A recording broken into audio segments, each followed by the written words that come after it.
I am proud कि आज मेरे एमएलए ने अपने माँ के भाषा में, मातृभाषा में, कॉकबरॉक काउप्रू में आज अपना पॉइंट रखा असेंबली के अंदर। इससे पहले असेंबली में कोई नहीं बात करता था अपने मदर टंग में, शर्म लगता था हमें, कोई समझेगा कि नहीं समझेगा।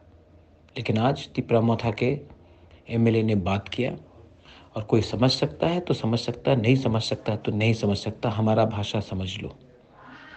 लेकिन हम लोग अपना अब अधिकार मांगेंगे, असेंबली में अंदर मांगेंगे, बाहर भी मांगेंगे। I am very proud of my Motha MLAs. आपने इतिहास बनाया और कभी मत भूलिए, पुइला जाति उलो पार्टी। हम लोग अपने जाति के लिए बात करने आए हैं, सिर्फ पार्टी करने नहीं। दिस इज पुबागरा। Congratulations once again.